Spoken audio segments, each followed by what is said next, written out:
सिर्फ 5 मिनट का मदरसा कुरान और हदीस की रोशनी में। 17 रमजानुल मुबारक। नंबर 1, इस्लामी तारीख।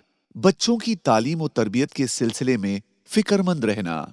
हजरात सहाबा इकराम रज़ियल्लाहु अन्हुम दीन और इल्म दीन की हकीकत और अहमियत से अच्छी तरह वाकिफ थे, इसलिए वो अपने बच्चों को इल्म दीन सिखाने की बहुत फिक्र करते थे। जो ही उनकी उम्र सीखने की होती, फौरन उनको इल्म दीन हासिल करने में लगा देते। हजरत अब्दुल्ला बिन जुबैर रज़ियल्लाहु अन्हु एक जलीलुल क़द्र सहाबी हैं।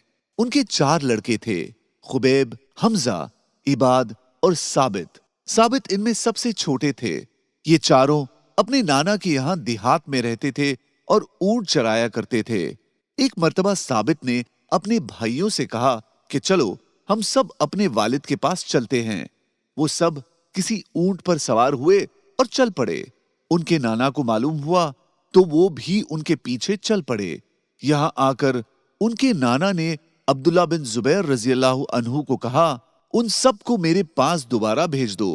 हजरत अब्दुल्ला रज़ियल्लाहु अन्हु ने कहा कि ये सब अब बड़े हो गए हैं और इनको कुरान की तालीम देने की जरूरत है, इसलिए अब ये नहीं जाएंगे। नाना ने साबित की तरफ इशारा करते हुए कहा, इसी ने सबको बहकाया है, मुझे बराबर इसकी तरफ से खतरा रहता था।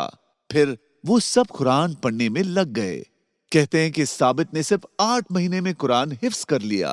नंबर 2, अल्लाह की कुदरत। सूरज की गर्मी।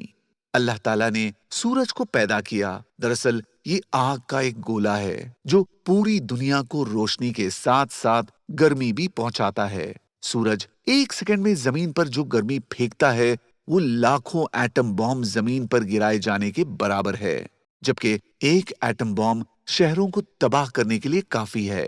अब अगर सूरज की पूरी गर्मी जमीन पर आती तो तमाम दुनिया जलकर खाक हो जाती, लेकिन अल्लाह ताला अपनी कुदरत से सूरज के जरिए उतनी ही रोशनी और गर्मी जमीन पर भेजता है जितनी हमें जरूरत है। नंबर 3, एक फर्ज के बारे में। मस्जिदों में एतिकाफ करना। ऐसी मस्जिद में एतिकाफ करना जरूरी है जिसमें 5 वक्त की नमाज जमात के साथ अदा की जाती हो और वहां बाकायदा इमाम और मुअज्जिन मौजूद हो, वरना एतिकाफ दुरुस्त न होगा। नंबर 4, एक सुन्नत के बारे में। शबे क़द्र की दुआ। हजरत आयशा रज़ियल्लाहु अन्हा ने अर्ज किया, या रसूलुल्लाह, अगर मुझे मालूम हो जाए कि कौन सी रात शबे क़द्र है तो उस रात में क्या दुआ करूं? रसूलुल्लाह सल्लल्लाहु अलैहि वसल्लम ने फरमाया, ये दुआ करना, अल्लाहुम्मा इन्नक अफ़ुव्वुन करीम तुहिब्बुल अफ़्व फ़अफ़ु अन्नी। तर्जुमा, ऐ अल्लाह, बेशक तू माफ करने वाला और करम करने वाला है, माफ करने को पसंद करता है, लिहाजा मुझे भी माफ फरमा दे। नंबर 5, एक अहम अमल की फजीलत। मुर्दों को सवाब पहुंचाना। एक शख्स ने रसूलुल्लाह सल्लल्लाहु अलैहि वसल्लम से अर्ज किया, मेरी वालिदा का इंतकाल हो गया है, अगर मैं उनकी तरफ से सदका करूं तो क्या उनको फायदा होगा? रसूलुल्लाह सल्लल्लाहु अलैहि वसल्लम ने फरमाया, हाँ।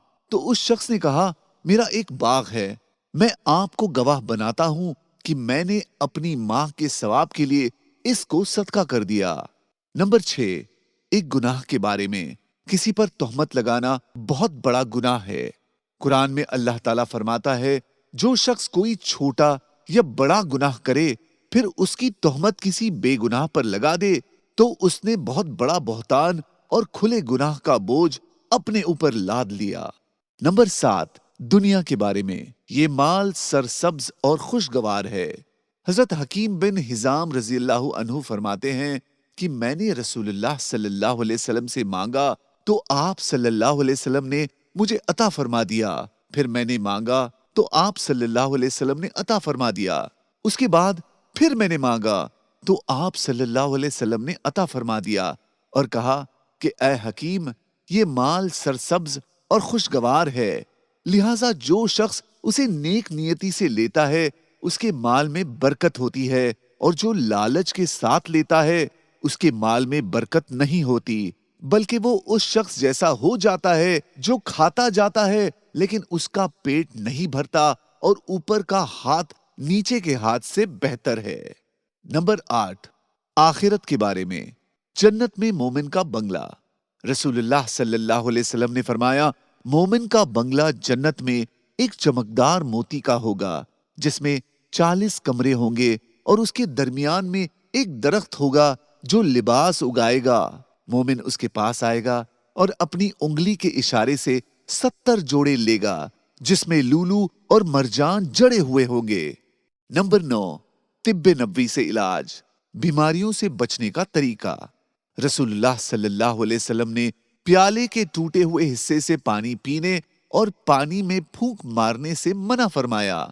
नोट, पानी में फूंक मारने से सांस की गंदगी और बदबू पानी में शामिल हो जाती है। नंबर 10, कुरान की नसीहत, किसी को बुरे नाम से मत पुकारो। कुरान में अल्लाह ताला फरमाता है, तुम एक दूसरे को ताना ना दिया करो और ना एक दूसरे को बुरे नामों से पुकारो। जज़ाकल्लाह।